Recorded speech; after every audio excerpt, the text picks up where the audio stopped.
because Thanksgiving's so late this year, it's week 13. But no, it is week 12. It is Patriots-Dolphins today as the Patriots look to continue, even though they lost last week, continue to build on some of this momentum they've maybe found here in the second half. Yeah, man, it's going to be it's great with the record that they have. It's still going to be an interesting game. It's going to be interesting matchups, playing the team a second time. But in this case, both teams are different the second time around. So it's going to be really interesting to see if they could figure out the Tua situation, the guy who's had that number, for a number of games now. So we can see if they can break out of that and get back in the win column going forward. So I will say this about Tua having their number, and it's a good place to start. So both teams have different quarterbacks than they did in that first meeting. Obviously, the Patriots have made the change to Drake Maye. That was actually Jacoby Brissett's last start in that first meeting. And Tua was going through concussion protocol. He had a concussion at the time, so he didn't play in that first game. It was Tyler Huntley as the two kind of slugged it out. It was a 15-10 finish, if you remember that one. You mentioned Tua giving the Patriots fits. The Dolphins have with Tua. Yeah. And this is where I want to start. The Dolphins have with Tua. He's 6-0 all-time against the Patriots. Went 6-0 against Bill Belichick. Over the first 5 games, he averaged 195 pass yards per game with 4 total touchdowns and 3 turnovers. Total in the first 5 games. He only threw more than 30 passes twice in those 2 games. Last year, second game of the year, so there's no Christian Gonzalez at this point, no Matthew Judon at this point, 30 of 45, 324 yards, 3 touchdowns. The 31 points, also the most put up by a Miami offense with Tua as the quarterback against the Patriots. So as much as the Patriots have struggled against Miami with Tua, they'd actually done a relatively good job on him until that last meeting. Now, he did get them that last meeting, and he comes in playing very well. Since returning from the concussion, he's completing almost 80% of his passes, and we're talking about 3 games here, 960 yards, 7 touchdowns, 1 interception. 4 games, get it right. Yeah. 4 games, 960 yards, 80% of his completions, 7 touchdowns. So he's kind of rolling. He's not somebody the Patriots can take lightly today. And last year when we said that, my take was, well, no, the Patriots have contained him. It's the offense that's been the issue, because if you went back and looked at it, in those 6 wins, or in those 5 wins Tua had against the Patriots, I think they only scored 20 points more than once. Yeah. This time coming in, it's different, because he kind of figured them out last time, and now he comes in playing some of the best football of his career. Yeah, and I think that, if I'm not mistaken, that last game that he played against them last year, I think the Patriots were in that game, and then they gave up like a late 3rd and 15 or something like that and kind of sealed it. But I think that it was a closer game than I think I remember. If I'm not mistaken, it was in Miami too. And Mac Jones threw a crazy interception, I think, at the end of the half or something like that. Well, that was the one to Kendrick Bourne along the sideline there where Jalen Ramsey. Was that a pick 6 or it was just a big I think it was a pick 6 that kind of turned the game or something like that. Isn't that what Bourne got hurt, if I'm not mistaken, too? I don't think it was on that play, but it was that game, yeah. So that game last year, the Patriots scored to make it a 7-point game with 8 minutes to go, and then the Dolphins scored with like 2 minutes to go and finished 31-17. So it was close late, yes. It was closer than it seemed, but they were in the game most of the game, and I think this time around, I think they have an opportunity to be in the game. And I think the biggest difference in all these matchups is the quarterback matchup. I think is, I wouldn't say even, but I think Drake Maye gives you something different that the Dolphins really hadn't faced with this team in a while, and his ability to move. Well, not just throw the ball, but his ability to move with his feet and their ability to run the ball against this team. They had good success with it last matchup. So I think they have a chance to duplicate that and keep Tua on the sidelines. But I think the quarterback matchup in this one is what makes it more interesting than the others. And Tua, man, it's weird with him, because every time I watch him play, I'm like, as a Patriots fan, like, yes, get to him, but I don't want to see this man get another bad hit and he's out again. It's a weird thing with him. But I think, with that being said, I wonder, can they get to him and get him back to the way he played those first 5 matchups, like you mentioned. Keep him to around 200 yards passing and nowhere near that 300-yard mark with these receivers. Because I think that if he hits 303 touchdowns with these guys, that means they're probably up pretty big on you or have an opportunity to. So I want to see if they keep him back down to those numbers that you mentioned early on with him in this matchup. We'll get into the coverage matchups. Ian Rappaport reported this morning Christian Gonzalez is expected to play. That may kind of surprise some people. Not everybody checks the Friday injury report, like we have to. But Gonzalez was added to the injury report on Friday with a hip injury. He wasn't listed Wednesday or Thursday at all. Added on Friday, limited participant in practice, questionable on the report. It does sound like, according to Ian Rappaport, he will play today. But back to the quarterbacks. So you have the Dolphins going from Tyler Huntley to Tua. You have the Patriots going from Jacoby Brissett to Drake Maye. Who's actually getting the bigger quarterback upgrade from the first matchup?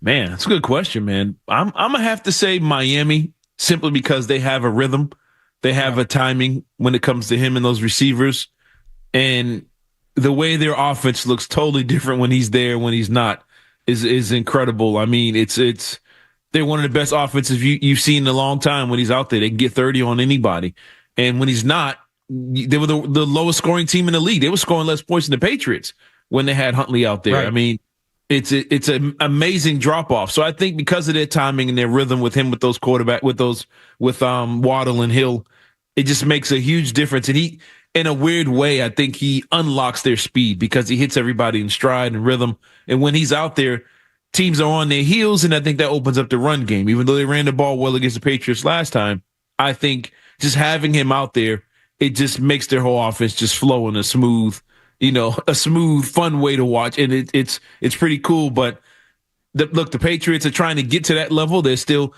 having miscommunication issues like we saw at the end of the last game. Timing issues are off. Their receivers dropping passes in key times, or making throws that ain't on the money every single time. So they're getting to that. But I think what they've built in Miami with that offense, I think Tua adds to them a little more than what Drake Maye does for the Patriots right now. So I think that's kind of an overarching question today. Who's getting more upgrade in quarterback, like you mentioned? If you guys want to weigh in, 617-779-0985. I'm with you. I think it's the Dolphins, too. It's not even about Drake Maye. To me, it's more about Jacoby Brissett versus Tyler Huntley, like you said. And you look at where the floor was with Tyler Huntley, and you look at where the floor was with Jacoby Brissett. But that Week 5 meeting again, that finished 15-10 in New England, that was in ideal conditions. It was like a beautiful day. It's not like it was raining or too windy or anything. 15-10. The Dolphins finished with over 300 total yards, but they got there late. The Patriots didn't. Neither team moved the ball particularly well. There were a ton of penalties. I would expect a different looking game today. Could be 15-10 at the end of the first quarter today with these quarterbacks. And look, Miami's defense is good. I think this is a step back from the Rams defense. Not quite the challenge the Patriots had last week, especially Jalen Ramsey is banged up coming into this game. He's going to play. He was removed from the injury report on Friday, but he's going to play. But it should be I'm expecting more from the Patriots offense this week than we saw last week. Yeah, I think there'll be. I know we mentioned this in the emails, but hate to sound like a broken record, but I think there'll be more balance. It's so tough with this team. Like, I don't blame you for it, and I've done it where it's, especially these last few weeks, it's, all right, Drake May needs to turn the ball over less. Do they start running the ball? What's the protection look like? I mean, that's what this season is, though. It's just continuing to look at the same things and building. Sorry, continue. I just no, man. No judgment for sounding like a broken record here. It's look, I think I'm sure they can be better at running the football this week, and I think them moving the ball on the ground opens up play action, opens up big play opportunities, and eventually they're gonna have to have that game where everything's clicking. That doesn't mean they'll win, but I think they'll have a game where they get closer to a 30-point game. They well over 300 yards in offense, almost 400, because May's got 3 in the air, they got 100 on the ground or whatever it may be, 250 and then 150 on the ground. Any combination of that, I think they're going to come that time where they're putting that together. The question is, can they put that together on the same day they're playing good defense? And that seems to be the thing. They have a good offensive day, then there's a day they can't stop the run. It's kind of hit or miss on both sides. But I think today, I think you have to figure out a way to run the football, and I think that's where it starts. And I think that'll open up Drake Maye in this passing game to try and keep up with what Tua and them are going to be able to do on the other end. All right, we are off and running here. Sports Hub Sunday kickoff, week 12. Again, not week 13. That's next week, Thanksgiving. Week 12, Patriots-Dolphins. You want to join us? You want to talk about the game? Who is getting the bigger upgraded quarterback in this one from their week 5 matchup? Is it the Patriots going from Jacoby Brissett to Drake Maye, or the Dolphins going from Tyler Huntley to Tua? That's on the table. I want to talk more about Drake Maye next. I want to get into the run game as well. We'll have Chad Graff from The Athletic joining us a little bit later on this hour. Go around the league, as we always do, at 9 o'clock. But I want to get more into Drake Maye because you mentioned the broken record thing, Cerrone. And I probably have not been a broken record any more than Drake Maye needs to limit the turnovers. Doesn't mean I'm wrong, just means I've said it a lot. Drake Maye needs to limit the turnovers. What does that mean? We actually got a definition on that from the team this week. Let's put a number to it. Drake Maye needs to limit his turnovers. Limit them to what? Let's get that number next here on the Sports Hub Sunday Kickoff. Sports Sunday Kickoff is on the way on the Sports.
really the game determines how much risk you have as each time you drop back. If you're down 2 scores in the fourth quarter, you got to be a little more risk adverse and force some balls. But trading him and trying to continue his development, we want to take care of the football. If we can, get out of the season on a full year with under, say, 10 interceptions, maybe 2 or 3 of those are tip balls that are just freaky ones that we feel pretty good. So, never really want to encourage it. Always coaching our players to take care of the ball. On the Sports Hub Sunday Kickoff, Kyle Fabrizio behind the glass. Van Pelt, we want to take care of the football. If we can get out of the season on the full year with under, say, 10 interceptions, maybe 2 of those are tip balls that are just freaky ones, then we'd feel pretty good. That's tougher than what I had said. I think I said get out of the season on a full year with under, say, 10 interceptions, maybe 2 or 3 of those are tip balls that are just freaky ones that we feel pretty good. Sounds good. Sounds good to me. So I had said last week there were, or I said during this week, 6 games left for Drake Maye, you figure, right? 6 more games for the Patriots. Can he keep it at 6 turnovers total over those 6 games? Yeah. So right now he has 6 interceptions on the year. He has 6 interceptions through essentially 5 full starts, not including that Jets game that he left after 1 quarter. Now, all right, so if he throws, so my number is 12. He'd end up with 12 total, or 12 interceptions if he maxed that out. But Van Pelt says interceptions. He doesn't mention fumbles. So take that for what it's worth. But what he's saying is essentially, can Drake Maye throw 4 fewer interceptions in the last 6 games? If he does that, I'm going to feel really good. Because the way he's turned the ball over these first 2 games, and again, that doesn't include fumbles. Yeah. So maybe I can fit that in. Okay, so he has 4 more interceptions left, and I'm saying let's see if he can keep it under 6 total turnovers. So he has 4 interceptions and 2 fumbles left to play with to hit the goal. 4 interceptions to hit Van Pelt's goal. We'll throw in 2 more interceptions for my arbitrary goal that obviously means nothing. If he can hit that, I'm going to feel pretty good. And the fact that that's the number the team has makes me feel good about that direction. They're not doing the whole dumb analytics thing of, well, interceptions aren't really bad because we need a way to defend Josh Allen, so we're just going to say they're not good and make up numbers to support it. No, they don't want him turning the ball over as much as they should. Yeah. And again, the number doesn't need to be 0, and they're leaving room in there for he's a rookie and he's going to make mistakes. As Van Pelt said, you might get some freaky tip drill interceptions in there. Great. I like that that's their approach. I really like that that's their approach. I think that's a good number. It would have been really easy for Van Pelt to go up there and say, well, we'll take it game by game and we'll see what the situations are. Nope. Just stop turning the ball over. You can't turn the ball over at the rate you are. I like that's their approach. Yeah, and I like the fact that he put that number out there, and which means they told him, look, man, you got to keep them things down. We're going to, like you said, we're going to give you 4 for the rest of the way. That's it. Anything more than that, you're doing too much. Or we're going to, maybe, I don't know what the punishment is. Hey, we're going to run the ball more, take the ball out of your hands, whatever. We're not going to trust you. A punishment so much. I don't think there's like a punishment. I don't think it's like, oh, well, if you throw, 11 interceptions on the year. I think it's more just like, athletes are competitive. All right, here's the benchmark to hit. Like we will feel really good about this if we can hit this. I don't think there's like consequences that come with it. I think it's cool. And I think one thing that with him saying that, it's good, but I want to see okay, let me back up a little bit. One of my concerns with Maye coming into this year, or coming into the Patriots in general, is same thing I feel about quarterbacks from the SEC or the ACC who mostly play in the South. You're coming into December now, and there's talks of possible snow Friday, you know what I'm saying, in New England area. So how does a kid like this, control the ball, take care of the ball when you're coming into the coldest month of the season, when the elements are really going to play a big part in the game? I mean, now he had that bad interception against Chicago. He's trying to throw it away and it stayed in bounds, but that was his first real 40-mile-an-hour winds or something crazy like that. And he was still throwing the ball all over the place, which is impressive. But trying to keep turnovers down when there's a potential for cold rain, sleet, ice, snow, possibly, I think that's pretty interesting. Now, plus you're playing, I think that they got the Chargers, a good defense. You still got Arizona. Yeah. You got good teams left on the schedule Bills that twice. Can turn you over. Bills, right. Teams that can turn you over. And going into Buffalo, that's going to be tough. So look, if he can keep that to 4 interceptions against those teams in these conditions, you really have somebody special on this team right now. We all think he is, but if he can do that and flip the switch like that and control the ball, you really have a special talent there at quarterback. And I think he can get there, but I think it's going to be interesting to see the rest of the way. Now, so you think he can hit that goal? You think he can hit that goal of 4 fewer interceptions? I think he can. I think he's still going to have the ones that bounce off his receivers' hands. Unfortunately, I think those guys also are going to struggle when the elements kind of change. If they're dropping passes now, what's going to happen when the elements really play a part? And like you said, those tip passes. But if they're not really penalizing, they're going to do nothing to him. But if they're not really penalizing him on tip passes, then so be it. But us as fans, we're going to be like, dang, there goes another pick, even though a receiver dropped it or something like that.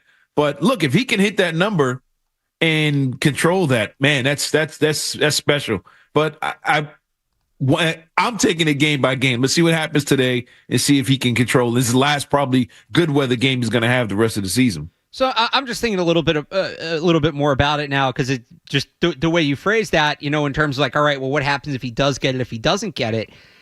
I think the big thing for me is like if I'm in their shoes, right? Okay, so this is a box that they want him to check. Yeah. If he can check it now over the next 6 weeks, then it's not something that needs to be checked in training camp next year. That's true. Or early next year. And maybe, I don't know if there's a punishment, but there is a reward, which is, okay, now that we're comfortable knowing where the turnovers are under control, right? We can build this offense up a little more. We can get a little more complex. We can get a little more intricate. I think that's what's on the other side of it. So, no, go ahead. Real quick, what I want to add to that, though, with the interceptions, the biggest thing to me is not the interceptions. It's when they happen. That's the interception against Tennessee, game-winning drive. You got a chance to beat Tennessee. You throw I think it was an unnecessary deep ball that got picked off to close out the Tennessee game. Last week, you're driving with the ball. You have your chance to win it.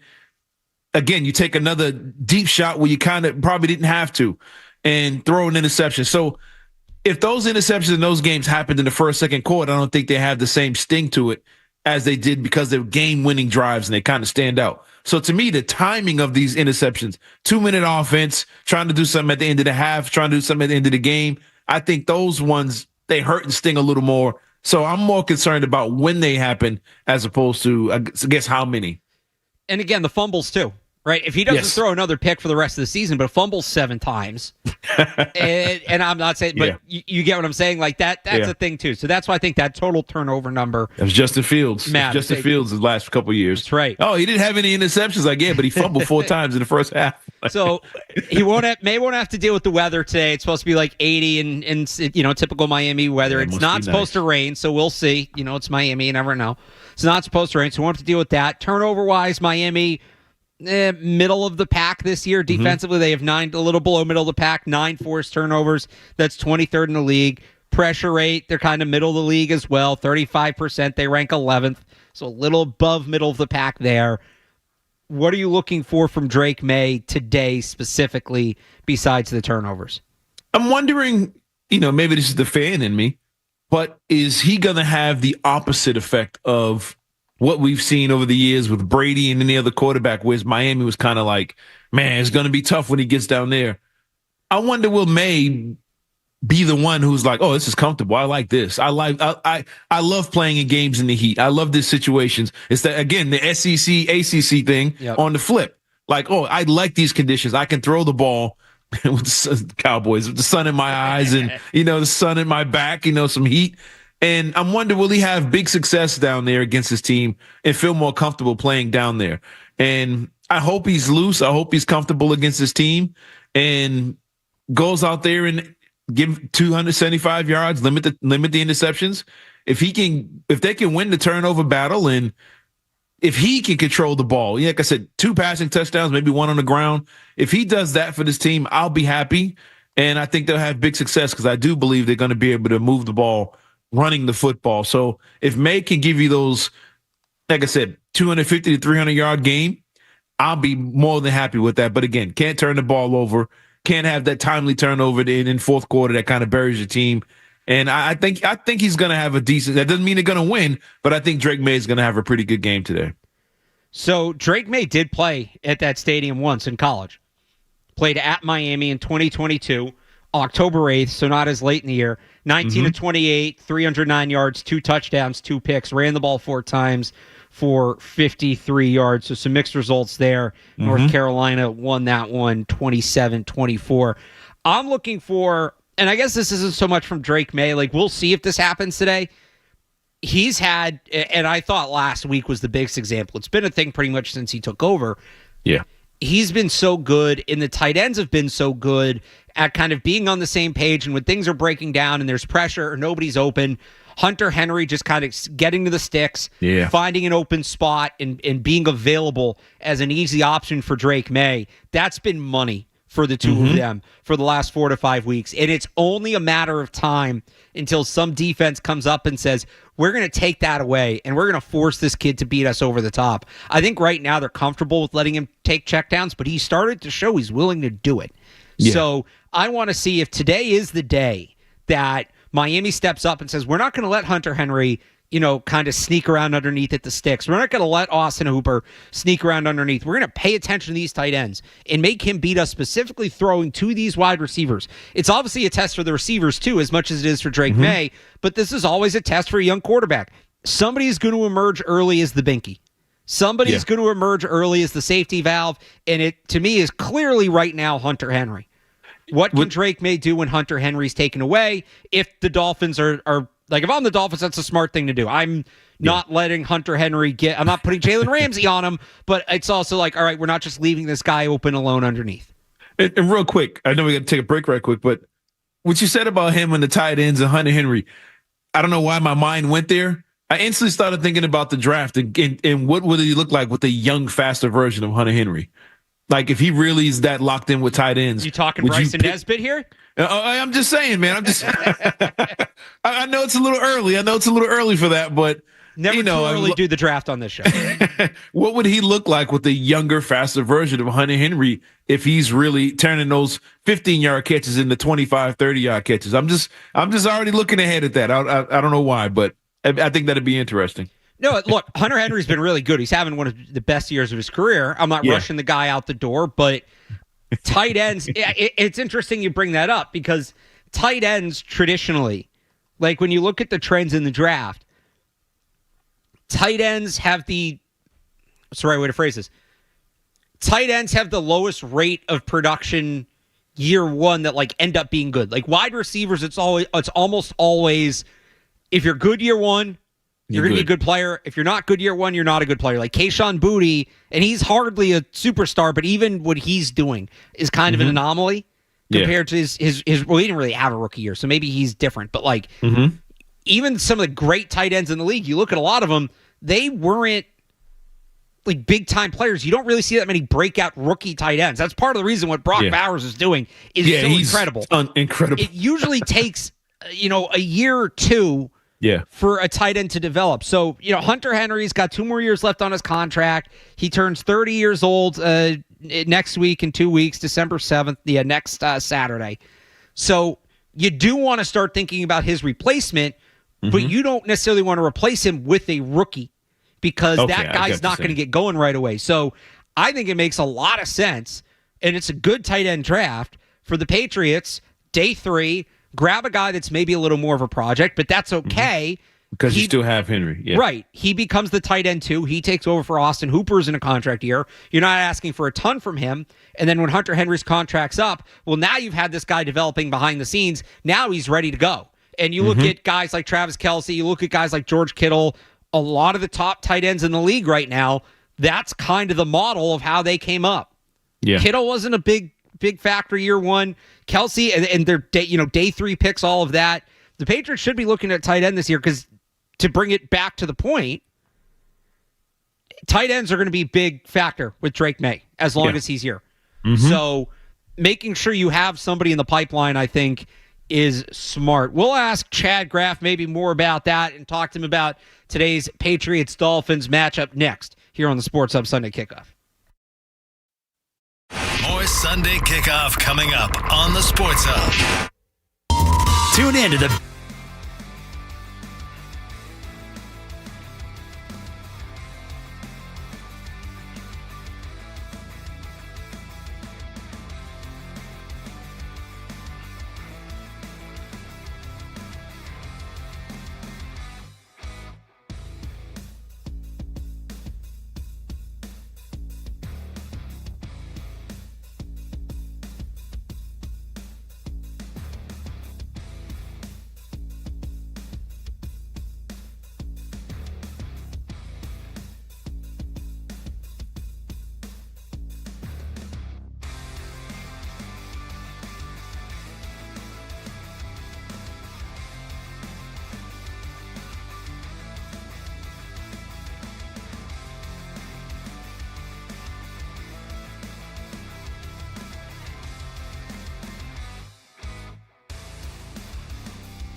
Just to get your thoughts.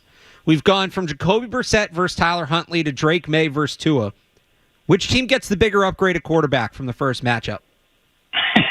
So I think that the difference between Drake Maye and Jacoby Brissett is quite massive. And yet, I don't think that just based on traits, Tua is maybe that far advanced. But for whatever reason, the proof is in the pudding. And he works with Mike McDaniel, and he works with this scheme, and he works well with these receivers. And so while I personally don't think that you could just drop Tua into another system the way that you could just drop Drake into another system, I think that the Dolphins get such an advantage because he's just the perfect fit for this. Get the ball out quick, put it in your receiver's hands, let them run, let them be fast type of offense. And so I think it's probably the Dolphins who get the bigger boost. With this game, with all the attention being paid to the quarterbacks in this matchup, do you think for the Patriots to win this game, the star of the game actually has to be Ramondre Stevenson? Do you think the importance of running the football and Stevenson's performance today, holding on to the football, will be a huge key to this game today? I think it'll be important. They got to get the run game going, and that's something that they really haven't had the luxury of since Drake's become the starter. The run game was probably better earlier in the year. So I think it's definitely important, and yet, this also just screams a Drake Maye game for me, where the Dolphins are probably going to get their fill. Their receivers are fast. They're good. You know what the Dolphins are going to do. The Patriots' defense has been pretty shaky, so I think you can pretty reliably pencil in the Dolphins for 24 points. And then that becomes a Drake Maye game to me. Hey, are you able to take this group of receivers, this offensive line? Are you able to scramble on third downs and, pick up what you need? And so, I think Ramondre is important, but it's a sad state of the Patriots offense when you just pencil in one guy and hey, if that guy has a good game, you got a chance. And if he doesn't, you don't. And that's the case with Drake Maye. And so, I'll be interested to see what Ramondre can do and what this offensive line can do in terms of run blocking. But, I would put the bigger emphasis on Drake for sure. So when you talk about Drake Maye in this game, I thought it was interesting this week that Alex Van Pelt gave a specific number when talking about limiting the turnovers, 10 interceptions for the year. He's at 6 now. Do you think that's a realistic number that Drake Maye can keep it to? Essentially 4 interceptions in the last 6 games? I'd be a little bit surprised. I think it's a good goal. And also, I think we're kind of hitting the point where for the Patriots with Drake early on, it was hey, you're a rookie. You're a big play guy.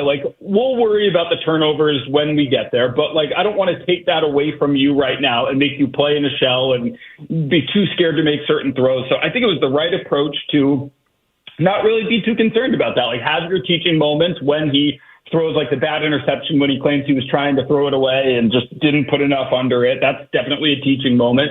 And so I think we're now hitting the point in his progression when it's probably time to start dialing things back and saying, hey, it's time to, make sure that we're not throwing into double coverage just for the sake of double coverage, especially when our wide receivers are not the kinds who can go up and make plays in those situations. So I think it's a good goal. And I think it's good for him to have kind of tangible goals of this is what we're looking for. We want this many interceptions from you. Here's how we envision your final 6 or 7 games playing out. And so I think it's realistic. I think it's a good target.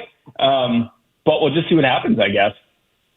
And with that being said, with him throwing the ball and trying to keep the interceptions down, he needs the receivers to comply with that. Do you think today, is there any one of these receivers that might have a matchup that might have an advantage today to where he can get off to a good start without turning that ball over and finding someone other than the tight ends to get going?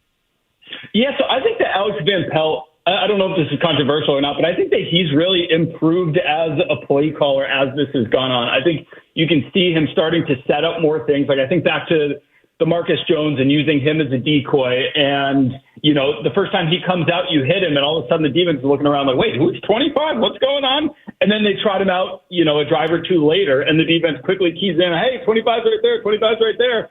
And then he's just a decoy, and they don't even use him. So I think that Alex Van Pelt is starting to find a bit of a rhythm. So I would look for situations and moments like that. It'll be curious, too, after all the talk over the last 3 days, whether the Patriots end up using Marcus Jones more on offense. But, I think, and this is something that Brady's talked about and a lot of good quarterbacks have talked about, but just getting the ball in your receiver's hands on little, easy, quick plays early in the game, getting Demario Douglas a touch early, getting Kendrick Bourne a touch early. Like, that's something that I think Mike McDaniel is very good at.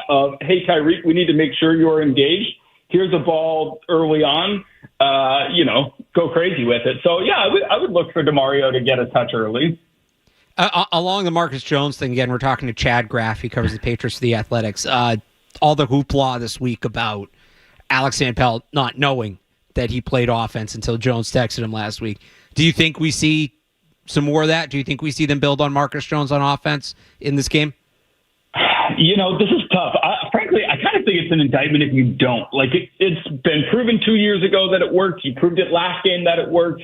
And also, the other way that I look at this is, what do you have to lose? Like, the season is what it is. It's a developmental year. You're trying to figure out what pieces can stick around for the long term. Why not trot it out there and keep working on it? And I get that, I'm probably more sympathetic on that whole issue than most people. Like, I get that Gerard Mayo early on is looking at Marcus Jones and OTAs, minicamp, into training camp of like, hey, this is a guy who has been injured, who hasn't been good enough at cornerback, who we need to develop and work on. Let's make sure that he plays cornerback and can become our punt returner and not have him focus on three things. And so I'm a little bit sympathetic to that they're just bringing him along, but also now that he's proven he's healthy and he knows what's going on with the defense and he's been a very good punt returner, now's the time to make something happen and do something for a very boring, stagnant offense that doesn't have explosive plays. So if not now, when is kind of the way I look at it. Yeah, I mean, I get your point with this. What do you got to lose at this point right now in the season? But with this game, I guess my final question for you is, how do you see them pulling this game out? How do you see them stealing one down there in Miami? I think that the defense has got to come to play. This is a Christian Gonzalez game defensively we've spent a lot of time discussing and debating the strategy against Cooper Kupp and Puka Nacua and the Rams for Christian Gonzalez. He's going to have a tough matchup. Even if it's not just permanently on Tyreek, which it might be, there's going to be a lot of tough matchups out there. And so he's got to do a good job of containing whoever he's against. And then, maybe it's Jonathan Jones against Tyreek and Christian Gonzalez against Waddle. You got to limit the explosive plays to have a chance, because even if the offense is more exciting, even if they're better with Drake Maye right now, this is still an offense that you can't be expected to go win you a shootout. And so you've got to do a better job limiting those explosive plays. The running game, we haven't even really talked about the running game, but like Achane and the speed that they have in the backfield is really something. And they'll have inevitably, as they do every game, one or two plays where it's, how in the world is that hole in the offensive line so big? Like, anybody could have run through that. So with the Dolphins, to me, it all just defensively at least comes down to, can you limit the explosive plays? Real quick before we let you go, Chad, you mentioned this being a Christian Gonzalez game. Popped up on the injury report Friday with a hip issue. Have you heard anything, or how are you feeling about his status? Any concerns about him in this one? No, I think he'll play. I think he's definitely banged up. It kind of reminds me of Jabril Peppers earlier in the season when he popped up on the injury report with a hip and had to do, I think he was joking at the time that he had to go basically to a Holiday Inn across the street and get loosened up in the pool. So, for all we know, maybe Christian Gonzalez is at the Motel 6 in Fort Lauderdale stretching things out, or in the Intercoastal or something. But I do think he'll play, and he's going to be obviously a super, super important part of what the defense does today. Chad Graff covers the Patriots, The Athletic. You can follow him on social at Chad Graff. Chad, thanks for joining us this morning. Thanks so much. All right, Cerrone, we talked a little bit there about the run game. I know you wanted to get more into that. Let's do that next. I want to touch on the Marcus Jones stuff real quick as well. Plus your call, 617-779-0985, as we keep moving here on the Sports Hub Sunday Kickoff. Stay tuned for more Sunday Kickoff on the Sports Hub. Amica Insurance is proud to be the exclusive auto, home, and life insurance partner of the 18-time champion.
moving to the 5, into the end zone. Tackled for a Patriots touchdown. Message well sent. 2 big plays to start the drive for the Patriots here. First off the screen to pick it up. And then you get big Michael Wenu starting at right guard on the pull as this thing bounces outside. And you get excellent blocking downfield. Stevenson stays in bounds, follows the block. Great individual effort.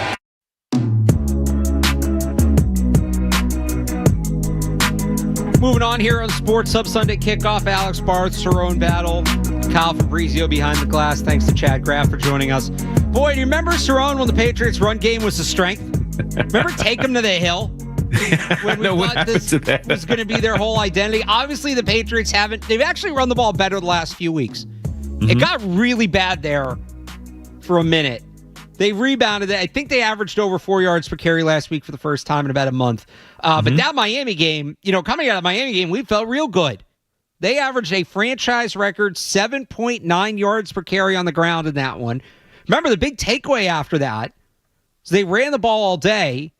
They're driving late. They get down near the goal line, and they started throwing. Yeah. And we didn't understand that was the game with the Jalen Polk toe heel play. Yep. They threw the ball 4 times from the 12.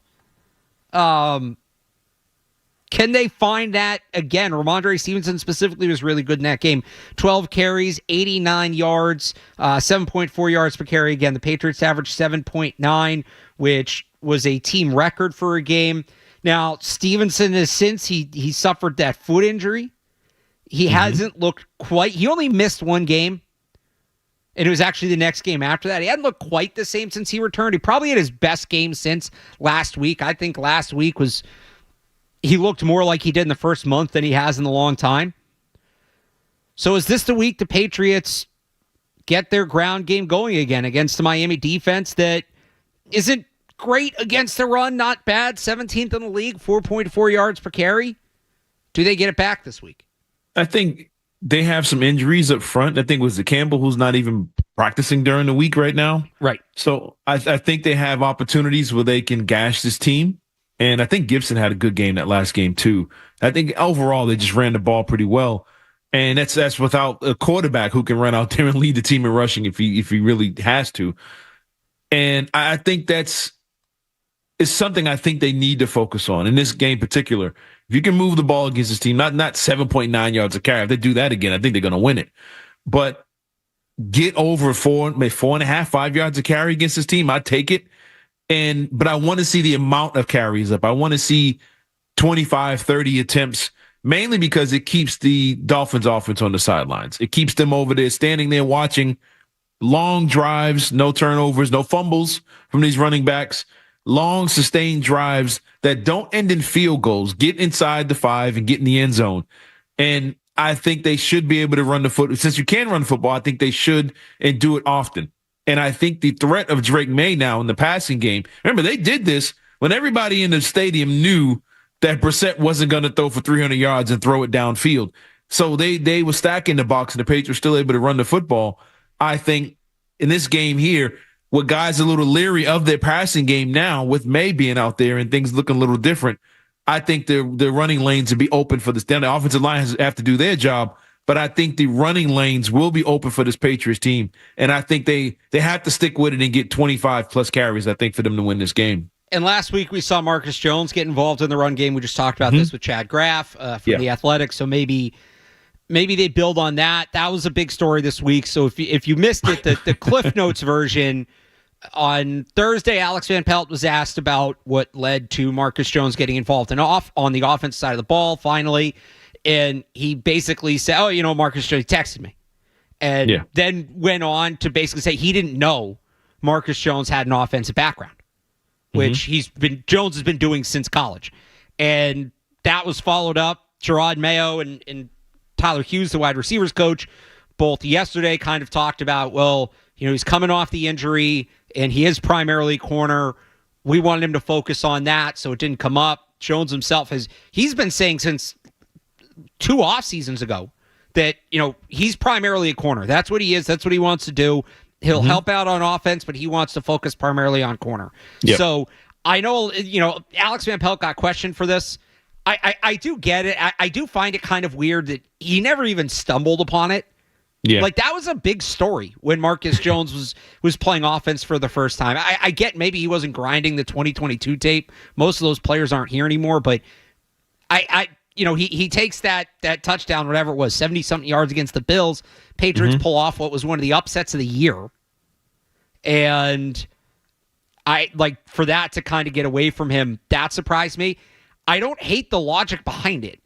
Yeah. In that, like the core idea of he's a corner and punt returner, like those are his primary duties. We need him there, and they do need him there. They've struggled having a boundary corner opposite Gonzalez, and he's been good. He's been good there. He's actually been by pretty much every metric their second best corner. He's been one of the best punt returners in football. So I get that. He's coming back from an injury. We want him to focus on that. The path to get there, Van Pelt not going, is a little weird. I do question that, but I get. I wasn't panicking that he wasn't playing offense. It kind of made sense to me. I don't know how you felt about all of it. If you were bothered by Van Pelt not knowing or any of that. No, I wasn't bothered by it because, like you said, it was 2022. He was doing his own thing in Cleveland. No one's really scouting the 2022 Patriots to know what they were all able to do. He didn't do it in the last year. He had his injuries and stuff like that. And I think more so, it's he needs to know this. I think, to me, the indictment is more on the guys who were here in 2022 for not telling Van Pelt that this dude can do this. Yeah, if anybody's at fault, I'm with you on that one too. But Mayo and Covington knew. They were here when he did it. Well, so Tyler Hughes, the wide receiver coach, also. Yeah, right. These guys, they were here. These guys knew it. Now, should they have told? They should have been the ones to tell, hey, man, we got this kid over here that might be able to unlock some things or whatever. And then he probably would have gone back and looked and went over the film. I think it's more of an indictment on the rest of the franchise not letting your offensive coordinator know what everybody on the team can do on the offensive side of the ball. But I think a lot of it was kind of overblown. I think the worst part about it is that we found out that he said it himself. But I think there's probably more coordinators around the league that really don't know what's happening on the other side of the field or on the other meeting rooms about the other players on the team that really don't know. Because if they all knew what all 52 guys could really do, they all be great coaches. That's just kind of the way I look at it. But I think it's more of an indictment on everybody else not telling your offensive coordinator that this kid, has these abilities and has these skills. Right. Yeah. No, that was kind of, again, I was surprised Van Pelt didn't know, but yeah, it's how can you tell him? I feel like it's more likely for Mayo or Covington or Hughes to go to him and say, hey, this kid on defense can play offense, as opposed to the offensive coordinator going to the defensive staff and saying, do you have any guys that can play on my side of the ball? Order of operations, right? I just feel like the onus is more on the returning coaching staff to real quick. Message. Yeah. Think about you. You're in the media. You're there at these in meetings and stuff, press conferences. Imagine if a player came up to you and was like, "Man, the offensive coordinator came in the defensive room and asked us which one was the player, wide receiver." That would look so bad. That's a good point.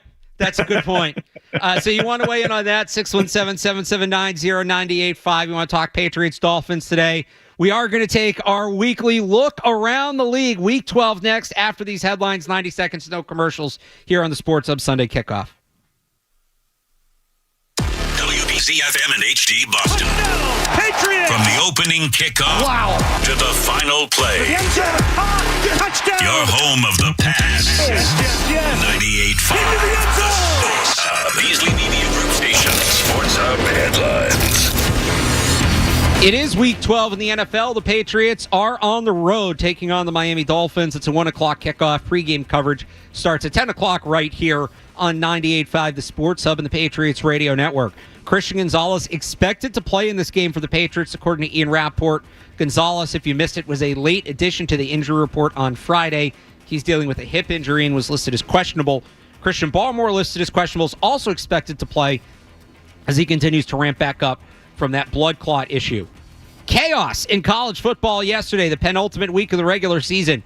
Number 5 Indiana, number 7 Alabama, number 9 Ole Miss, number 14 BYU, number 15 Texas A&M, number 16 Colorado, and number 19 Army all lost yesterday. So with 1 week to go, a lot to figure out in the college playoff picture. The updated college football playoff rankings will be released on Tuesday night.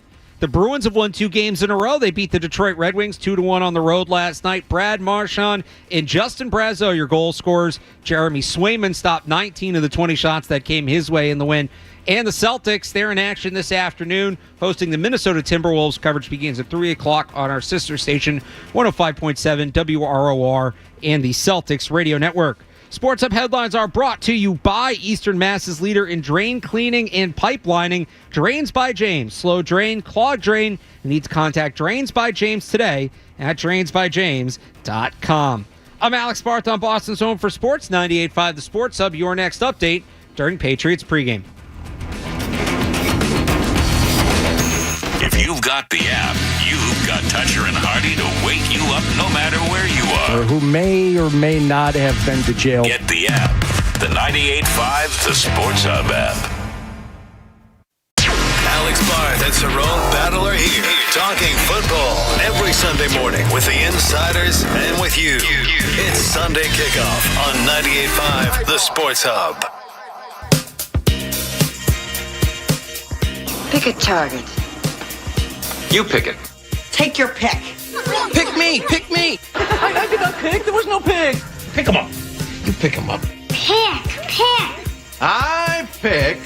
Pick me, pick me, pick me. Pick the teams. Pick one, jerk.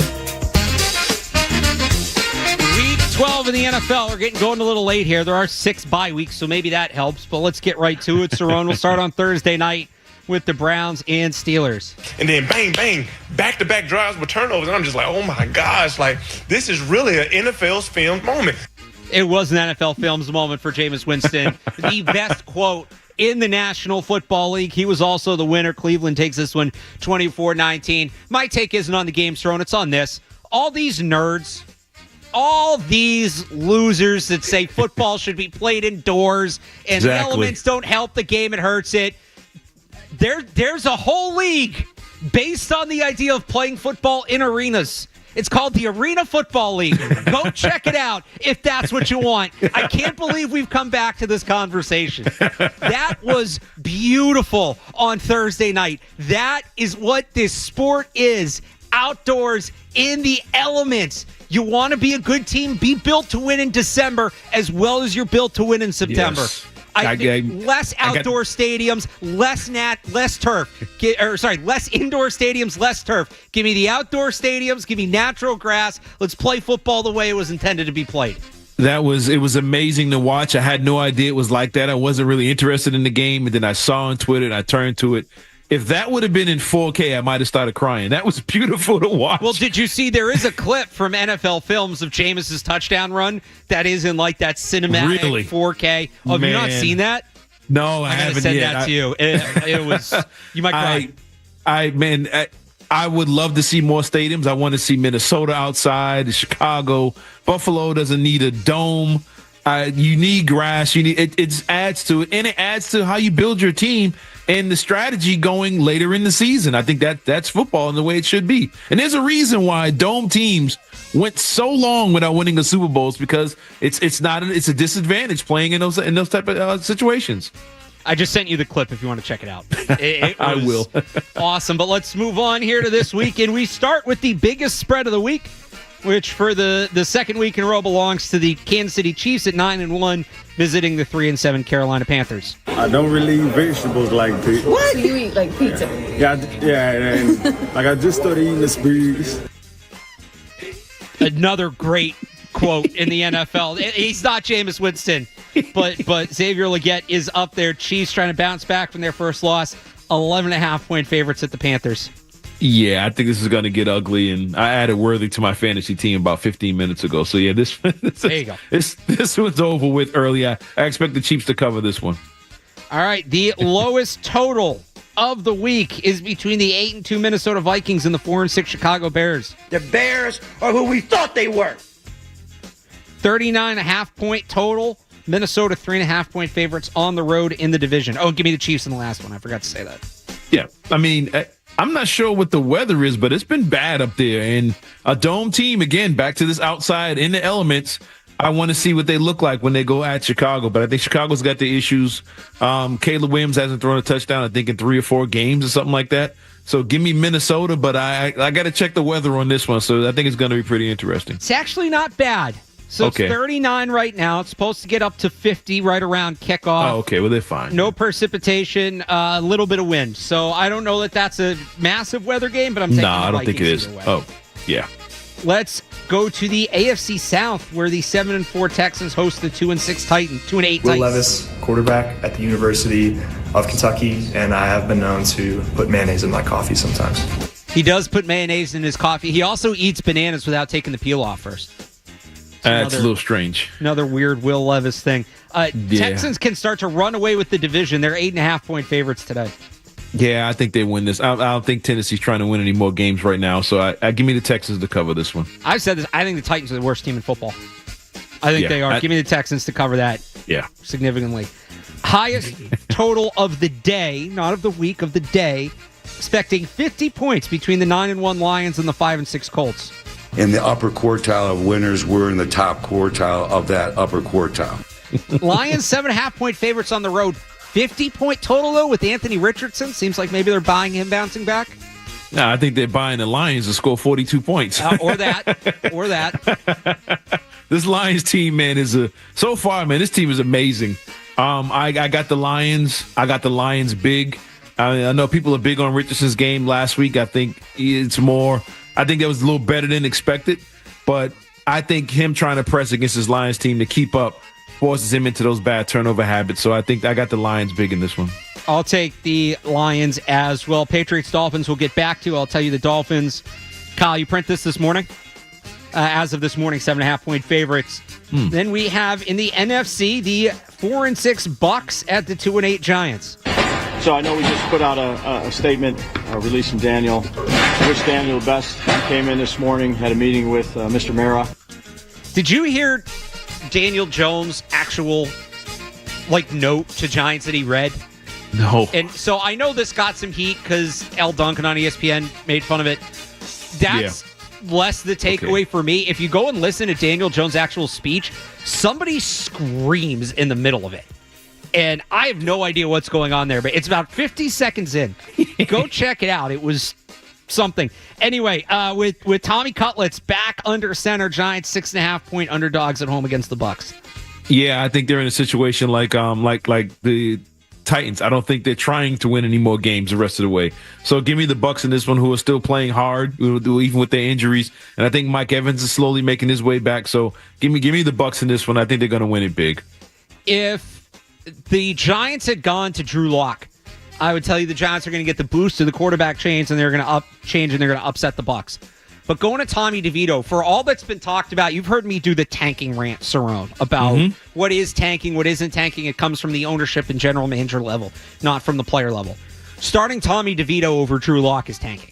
This is legitimate tanking. Drew Lock is the better option to me, and players there I don't think are happy about it. To me, this is ownership saying start the worst quarterback. We want Shedeur Sanders. We want Cam Ward. We need the positioning. This is what a tank actually looks like. Yeah, and on the other side of it, out of nowhere, Malik Neighbors shows up on the injury report. That's right. He might not be playing today. I mean, it's just a weird situation. I wonder, are they looking back now like, dang, how do we pass on, Michael Penix or Bo Nix at this point in the last year in the draft? So, I mean, it's weird, but I don't think they're trying to win any more football games. Do they wish they'd given up the bag for Drake Maye? Don't get me wrong. I'm glad they didn't. I'm glad they didn't. But do they wish they'd maybe offered a little bit more? Let's stay in the NFC East with the 3-7 Cowboys visiting the 7-4 Commanders. And so, having said that, I want me some glory hole.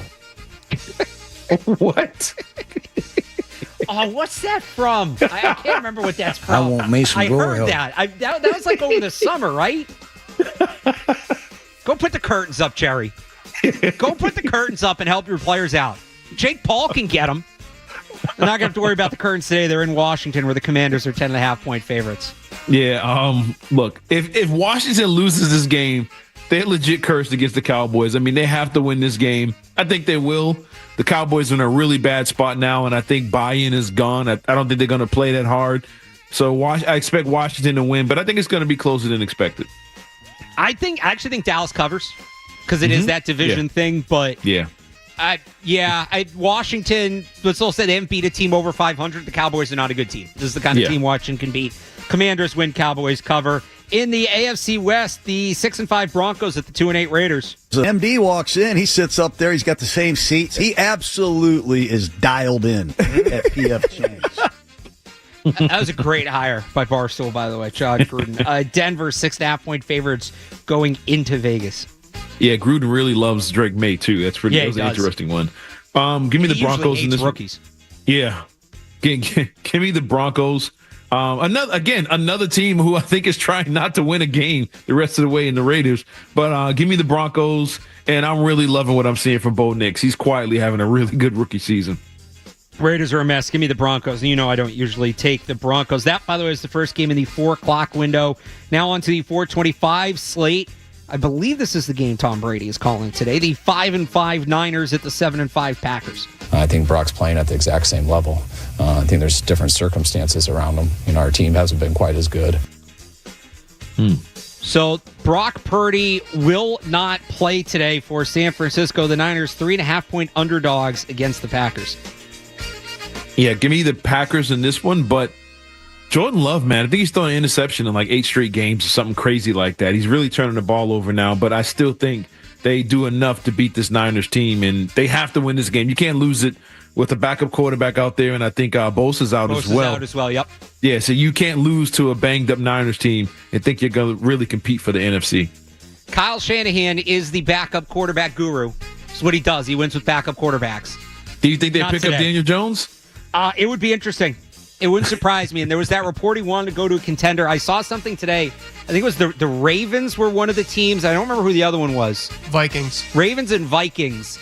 I mean, going to the Niners, get a chance to play, although it's kind of a mess there.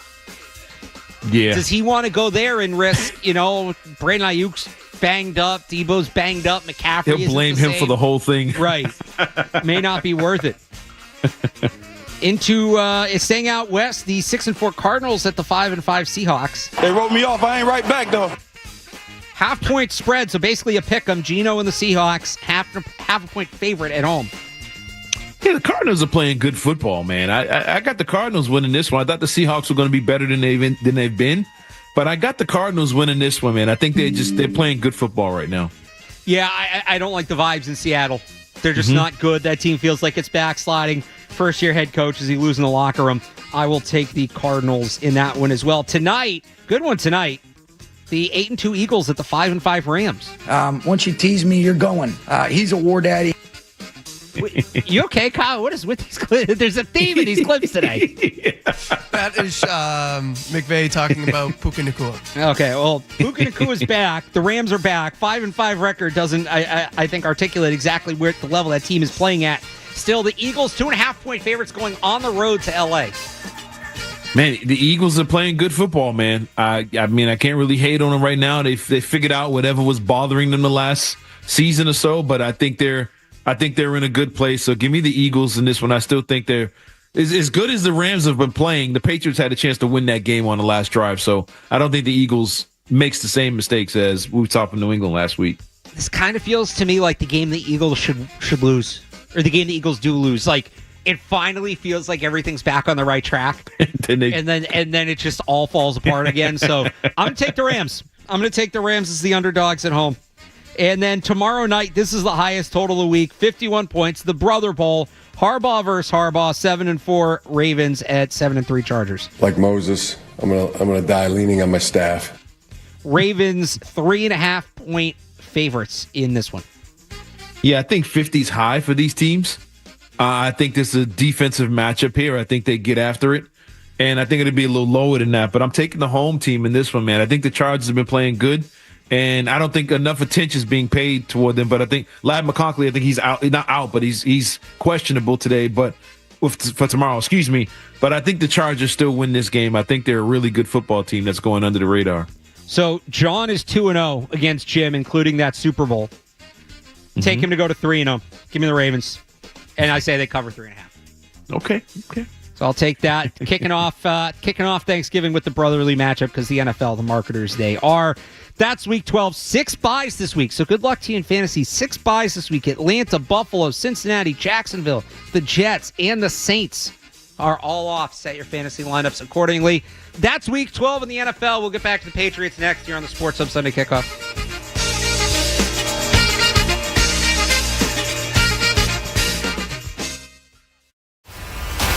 Sunday Kickoff is on the way on the Sports Hub.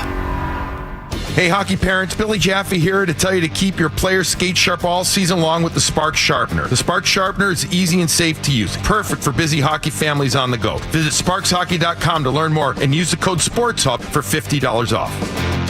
Get on up and get on down to Hooters. Where else can you get a burger, fries, and an ice cold draft beer? Served by a world-famous Hooters girl for under $20. Fight inflation today.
get in game shape. But I felt real good. I'm still good, just, how can I say it? Just really just keep grinding, man, and just keep doing extra work, especially, like stuff is on my lungs now, thank God, and everything, and just keep on grinding, man. But I feel really good. I feel really good.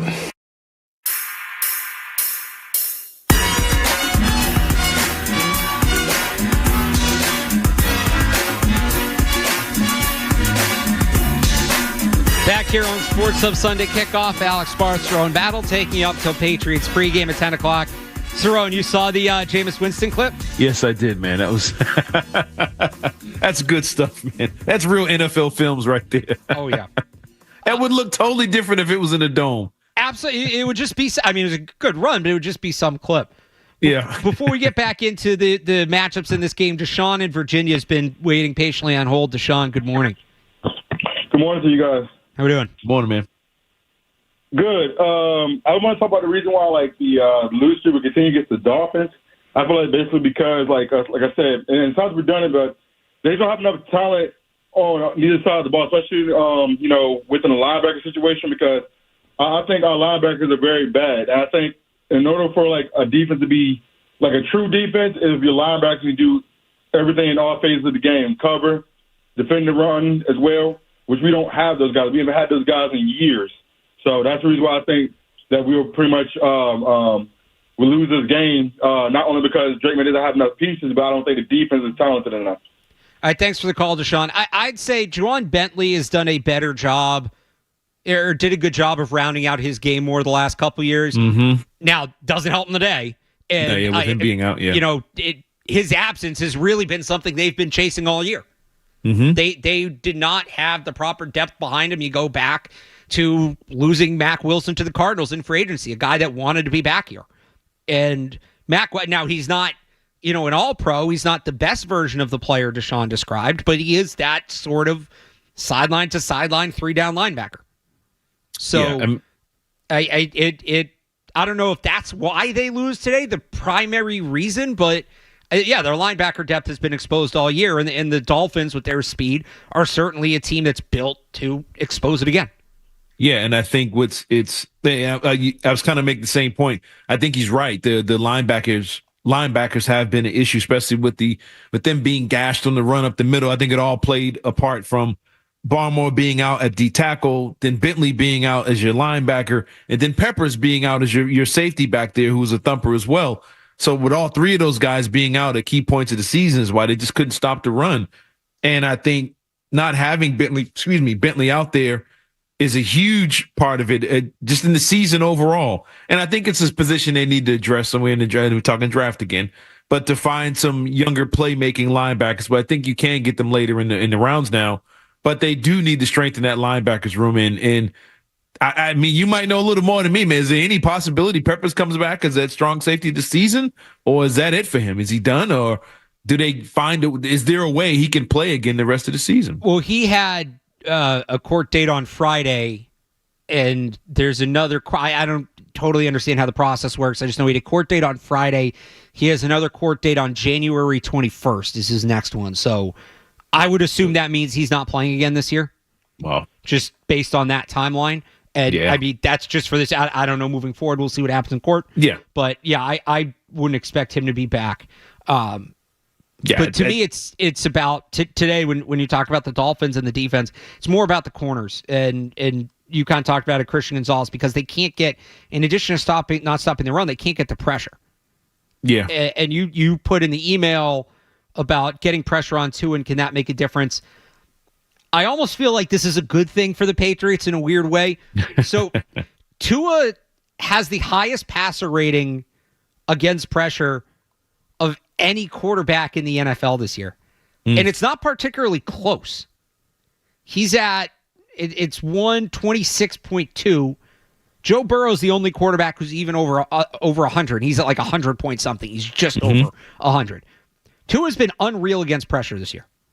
So for a Patriots team that can't generate pressure, I this is probably too much of a silver lining. But why try? You're not missing. You're not really missing much. Yeah. And to go back to last week, they blitzed Stafford. What was it? 18 times.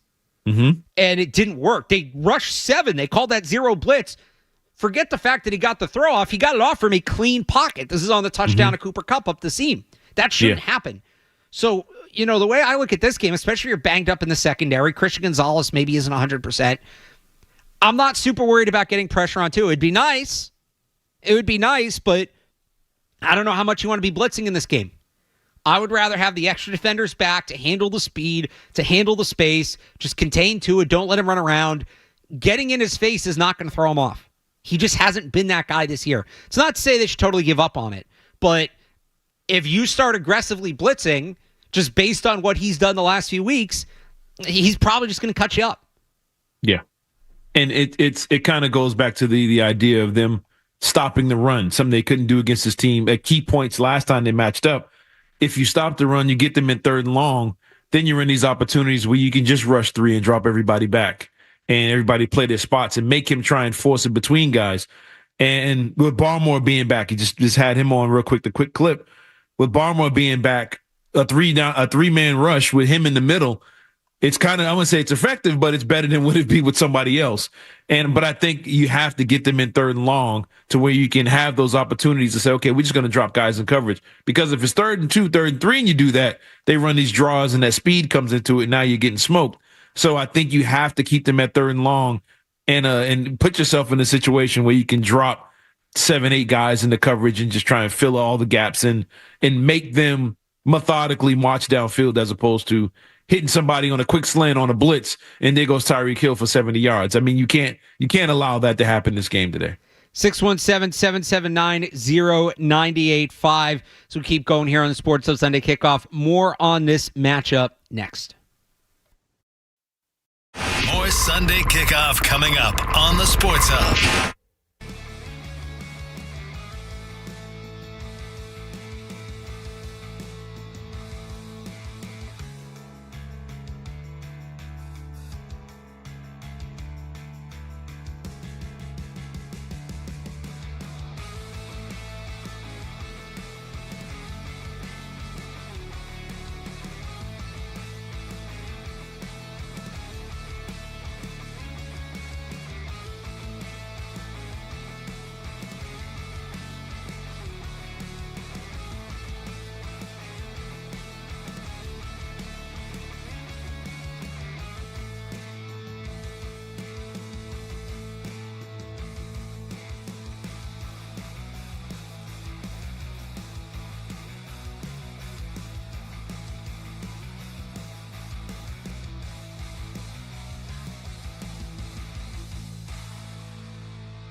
He gets a 5-year deal from the Blues. So fired by the Bruins, less than a week later, a 5-year contract to go be the head coach of the St. Louis Blues. Jim Montgomery with a new job after the Bruins won last night. Any quick reaction to that before we get back to the football? Yeah, that was talk about quick reaction. That was quick. It's kind of like they were waiting around, or he had them on speed. Hey, I'm available. That was pretty quick. Hey, good for him. I mean, 5-year extension. I mean, they really believe in him. So, hey, good for him, man. Matt Dolph and Ty Anderson will have more about that, I'm sure, on 98.5thesportshub.com, Sports Hub Underground podcast. You can check them out. We'll get back to the football here, though. And Christian Gonzalez, Tyreek Hill, another matchup. It's been good for Christian Gonzalez through the first two. He has handled Hill well. This was kind of the first game last year where we looked at it and we said, whoa, okay. In their first meeting, in head-to-head coverage, not the full stat line, in head-to-head coverage, Hill had caught 3 passes for 32 yards on Gonzalez. Then in the earlier meeting this year, 3 for 34. In the game in between where Gonzalez did not play when he was out with that shoulder injury, Hill had 8 catches for 112 yards and a score. Yeah, it's a difference. So it's a big difference. I when I saw Gonzalez pop up on the injury report this week, I was wondering about that. Can Gonzalez do it again? You got to figure at a certain point, Hill's maybe starting to figure him out, learn his moves, or does Gonzalez just have his number? I would say he has his number right now, but I think Hill is a little hobbled right now too. He's got that wrist injury.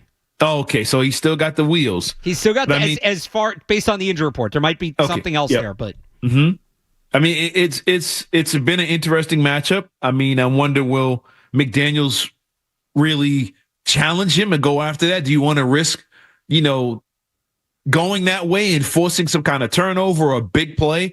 Or just if he bats it down, it's kind of like getting a dunk in the NBA or a big hit across the middle. It fires up the defense. So you want to kind of risk that or say, we got Waddle. We got Jonnu Smith, who's having an incredible season so far. Do we want to go these other weapons and these other guys and kind of stay away from that Tyreek Hill Gonzalez matchup? Do you really want to pick on that and see if you have his number this time? And I don't think that's a chance Miami is willing to take. They might do it, but I'd stay away from that. But I think the attention is going to be more on the other guys and on the other side of the field and getting off the field on third down. I think that last game, Huntley didn't have a great game, but he seemed like he always made the third and long crazy play down the side. He hit Jonnu Smith on a couple big plays late in that game. Can you take those plays away while Gonzalez is occupied with Tyreek Hill? I think that's more the focus for me on this game. Well, after last week, if I'm the Dolphins, that's absolutely what I'm looking at. Look, there were a lot of questions about Christian Gonzalez's usage in that game and the plan, and I'm not saying they were wrong.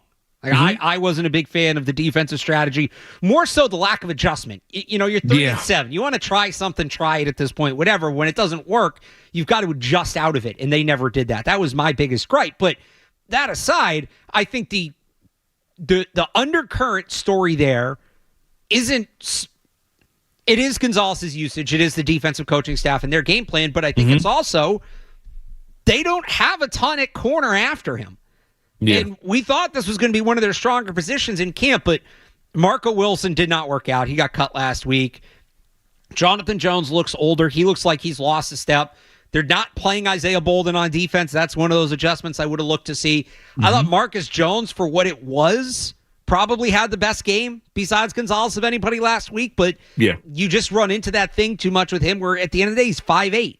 And you have these bigger receivers, and maybe that's not an issue as much this week. He's much better. His skill set plays much better against a guy like Jalen Waddle than it does against a guy like Puka Nacua or Cooper Kupp. Yeah. So, it's beneficiary there. But I think one of my big takeaways from that game was corners may be a bigger need than we thought this offseason. Here we go back to the draft again. Take it in the first round. But no, if I'm the Dolphins, I'm looking at the Patriots secondary corners and trying to expose them again. So I think for Marcus Jones, this is a big game on defense, if not on offense. We already talked about that whole element.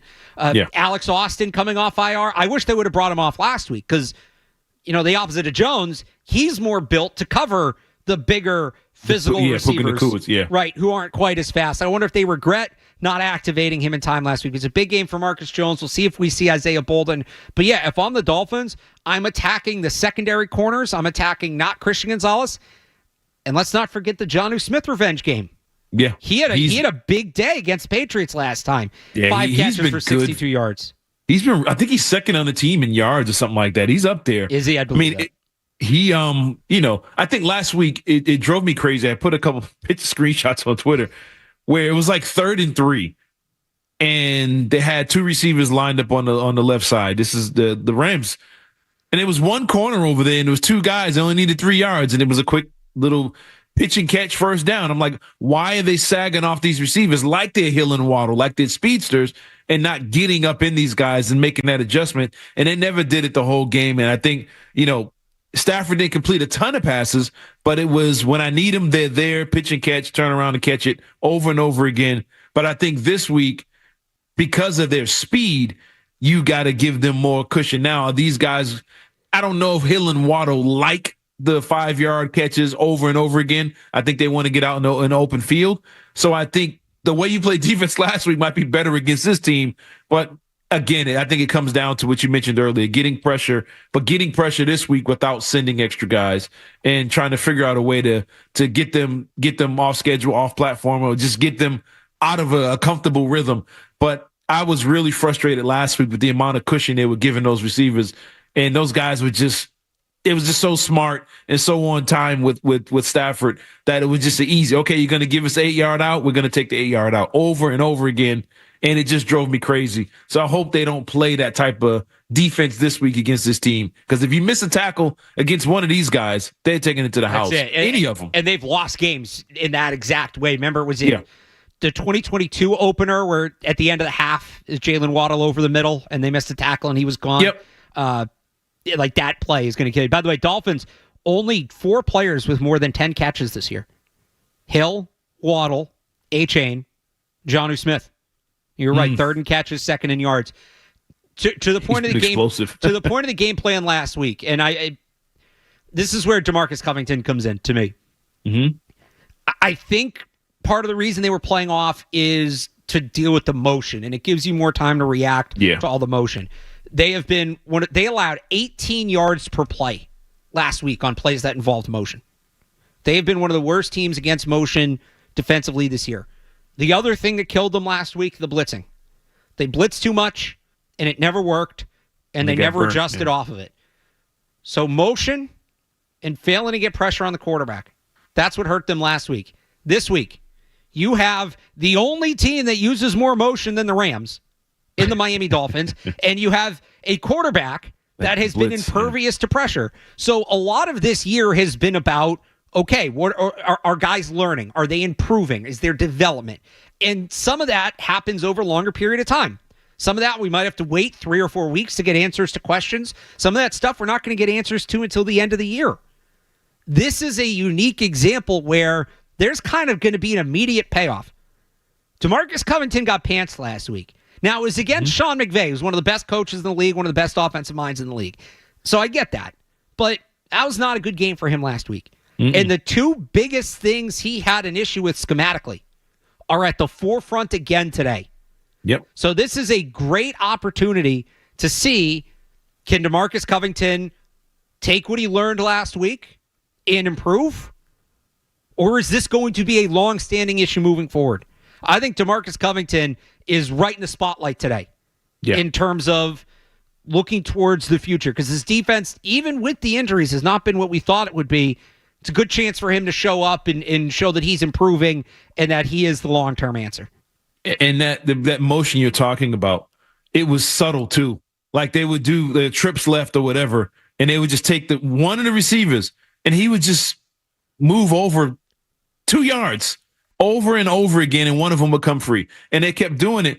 It was so effective. I swear, other teams, I see other teams in college out of the same formations were doing the same thing. And it's like, what is this? And it was just throwing guys off. And you're right. This is his chance to, did they listen to anything you said this week about dealing with motion? Did anything you implement after what you learned last week, is it going to show up this week? You have an immediate chance to get some get back and try it out and see what you learned. And if they get burnt by it again, if they can't adjust to that small motion, or if you can't adjust to it, and people are going to be pointing the finger at you again. And now are they going to bring in a new coordinator thing goes from being on AVP all season? Now people are going to start looking at Covington and seeing if that's where the change needs to be made. I think this if Covington comes out, or if Van Pelt comes out as creative, we see a little more Marcus Jones. They put up some points, and the defense struggles against some of these things that they've been struggling against. Mm-hmm. Yeah, I absolutely think that change is on the table this week. Yeah, I mean I think they both need a big game. They both need to show. I mentioned this earlier. They both need to show well in the same game. You always have one. Too.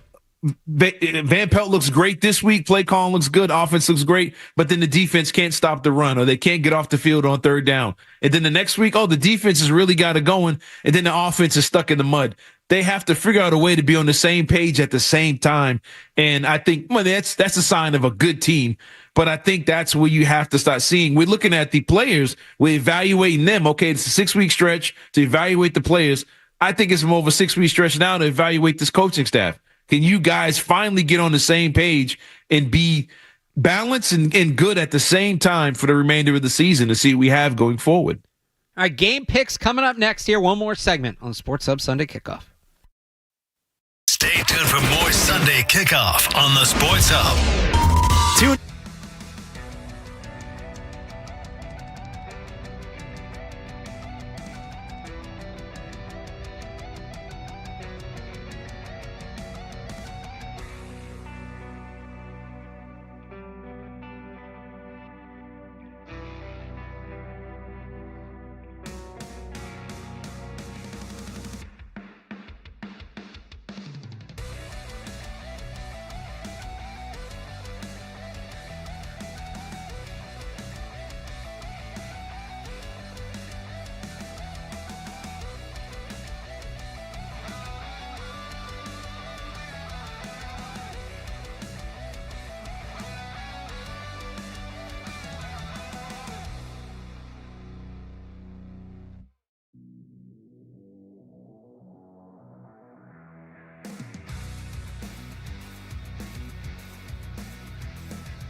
1, and then it is Joe Murray and Leroy Irvin back for post-game afterwards. We've also got a Celtics game today. Celtics, Timberwolves. It's a big game there on WROR. Coverage starts at 3 o'clock, 3:30 tip from TD Garden. It's a home game, so they're in town. The Patriots are not. They're in Miami, where they have struggled tremendously the last few years. Hard Rock has been a house of horrors. I think most Patriots fans know this at some point. Just to put some numbers behind it, they are 2-9 in their last 11 games in Miami. One of those wins, too, is the Antonio Brown game. Most of the time, it's been the second meeting like this one. It's really when they go down there late in the year because the weather's just so different and so jarring. It impacts the conditioning. Of those last 11 matchups, the Patriots are 2-9. 8 of those were the second game of the season, so later in the year. Patriots are 1-7 in Miami when it's the second game of the year in the last 11. Do they break that streak today, Cerrone? Does Miami bother you? Does the location not matter? Is it just talent?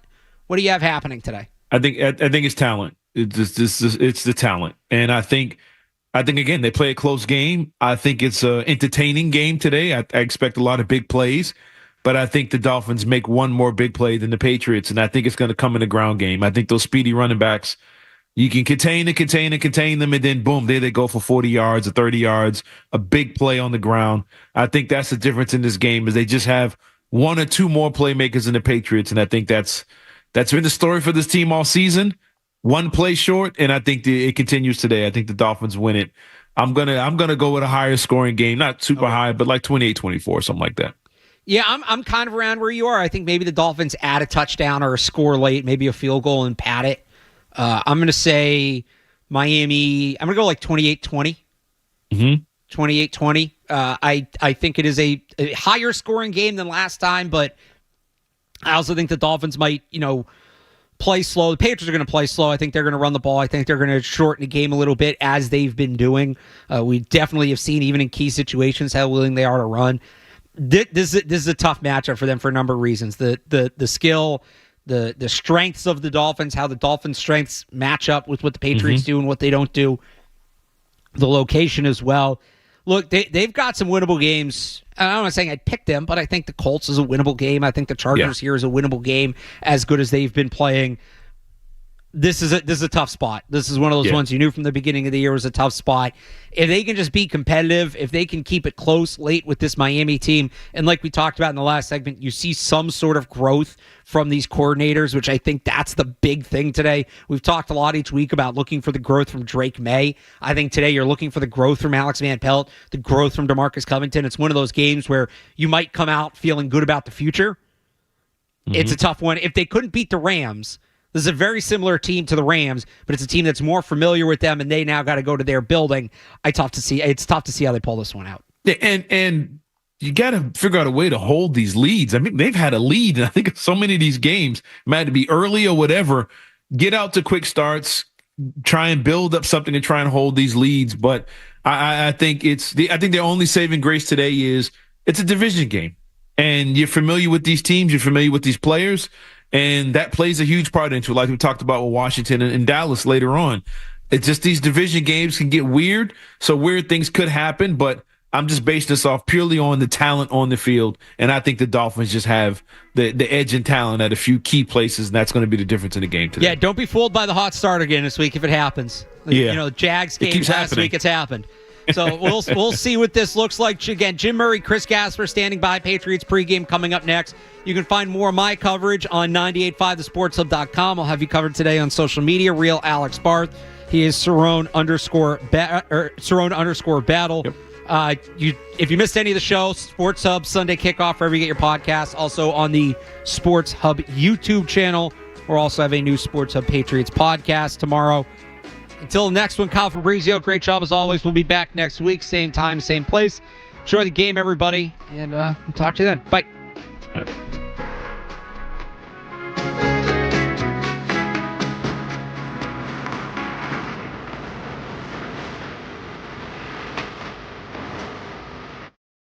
WBC-FM and HD Boston. Patriots! From the